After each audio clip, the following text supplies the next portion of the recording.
Et bonjour à tous, et ouais, merci d'être avec nous. Voilà, vous le voyez, il y a plein de produits Bruno dans la radio. Voilà, il y a les lunettes Fun Radio aussi. Voilà, comme ça.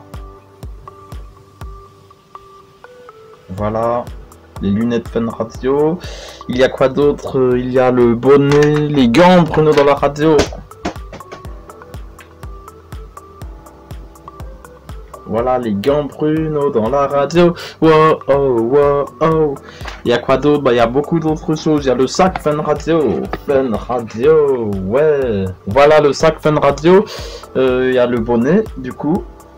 Il y a même aussi autre chose, c'est un ballon. Et ouais, je vais vous le chercher. On y va. Voici. C'est très mal filmé comme pré-générique. Voilà, le ballon. Fun Radio. Voilà, ça c'était le kit du warm-up d'Eliott, c'était il y a une semaine. C'était une bonne ambiance, et ben ouais, et puis ça a permis de rencontrer d'autres personnes. Voilà pour le petit pré-générique. Il y a même le collier Fun Radio, ça c'est pas mal. Moi j'aime bien Fun Radio, et comme dirait JB, je suis fier d'écouter Fun Radio. On y va pour Fredo part en live. C'est le nouveau numéro de ce mois de novembre. Let's go, générique.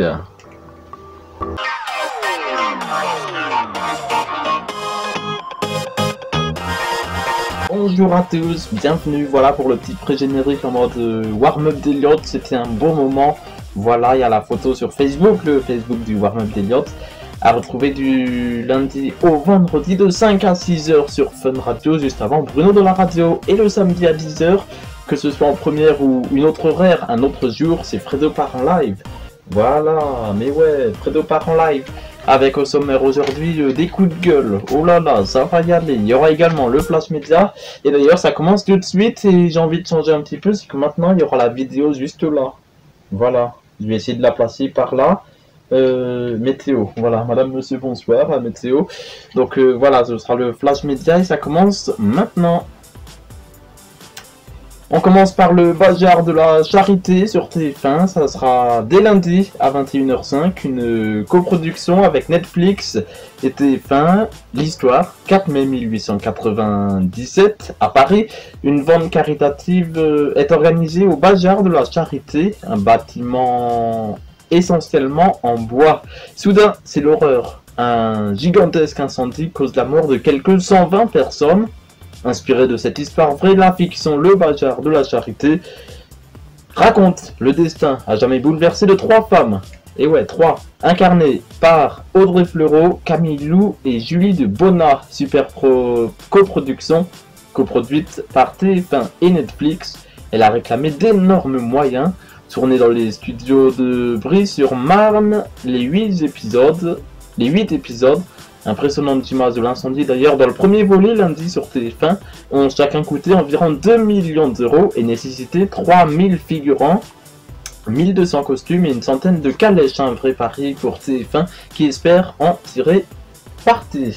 Également au programme de ce flash média, France 2 qui proposera ce soir à 21 h 05 ou alors si vous nous regardez un autre jour, rendez-vous sur France.tv pour découvrir toutes les petites infos et surtout pour revoir cette émission, puisqu'en juin dernier, France 2 proposait aux téléspectateurs d'envoyer un courrier qui leur permettrait, ou qui leur permet d'ailleurs, pour l'un de leurs proches de rencontrer un artiste préféré. Dans la lettre, un nouveau divertissement présenté par Sophie Davant, les stars se mettent au service des anonymes. Les premiers invités, ce soir à 21 h 05 sur France 2, Jennifer, Mika, Vincent Niclot ou encore Soprano. À revoir sur France.tv si vous nous regardez, pas en première mais un autre jour, ça peut arriver. Également dans l'actualité cette semaine, c'est E égale M6 Family sur Gulli, tous les dimanches à 21 h, Mac Lesguy et Gaël Marie sont aux commandes de nouveaux magazines. Il visera à démontrer que la science peut être un véritable jeu d'enfant, que l'on peut apprendre également en s'amusant. En plus c'est sur Gulli, donc c'est la chaîne jeunesse du groupe M6, d'où E égale M6. Voilà.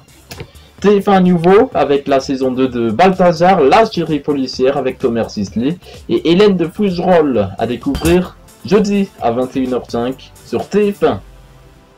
Et en ce 16 novembre, c'est parti pour le bonus de Fredo. Et cette semaine, ce sera des coups de gueule, puisqu'il y a beaucoup de personnes qui se plaignent. Et puis en plus, on est le 16 novembre, donc demain 17 novembre, ce qui veut dire un an après le début des Gilets jaunes, la France en colère. C'était il y a pile un an, le 17 novembre 2018, où les Français ont manifesté leur colère après l'augmentation du carburant. Ensuite, il y a eu d'autres choses, le pouvoir d'achat par exemple, et beaucoup d'autres coups de gueule qui sont intervenus durant les dernières années, les salaires qui sont bien trop bas, ou encore d'autres coups de gueule. Voilà, donc je voulais le mettre dans le bonus de Fredo. Donc c'est un coup de gueule national, hein, des Français qui en ont marre de plus pouvoir vivre comme ils le souhaitent. C'est par exemple faire 40 ans dans une même entreprise pour finir à la retraite et ne pas pouvoir en vivre. Voilà, il y en a même qui disent survivre. Voilà, et il y en a également une info il y a quelques jours que j'ai vu passer, une retraitée qui s'est donné la mort puisqu'elle ne vivait qu'avec moins de 50 € par mois. C'était une info comme ça, il me semble. Voilà, à revoir sur les sites info officiels, bien évidemment. Voilà pour Fredo part en live, c'était le bonus de Fredo en mode coup de gueule national, et c'était surtout pour parler des 1 an du premier anniversaire, entre guillemets, de la manifestation Gilets jaunes, qui ensuite a été un petit peu modifiée, hein, il y a eu beaucoup de casse et autres, mais voilà. Et avant de finir cette émission, puisque la semaine prochaine nous serons là le 23 novembre, c'est que Fredo part en live, à l'occasion des 7 ans de YouTube, vous propose un petit vieux dos, mais cette semaine je ne vais pas en mettre, donc retour du vieux dos, normalement, samedi prochain. J'espère que cette émission vous a plu, merci de l'avoir suivi. C'était Fredo part en live. Et ben ouais, voilà, avec des petites infos et un coup de gueule national 1 an après le début des manifestations Gilets jaunes. Voilà, j'espère que toi qui aimes à regarder, ça t'a plu cette vidéo. Voilà, n'hésite pas à réagir en bas dans les commentaires sur le site ou l'application YouTube, également sur les réseaux sociaux avec le hashtag Fredo part en live. Merci d'avoir été avec nous. D'ici la semaine prochaine, il n'y aura qu'une chose qui ne changera pas, c'est mon physique, ma voix et surtout mon rire. Ouais, bon bah d'accord. Ok, le gars il a un rire bizarre, pas du tout discret. Et ben ouais, bonne semaine à tous.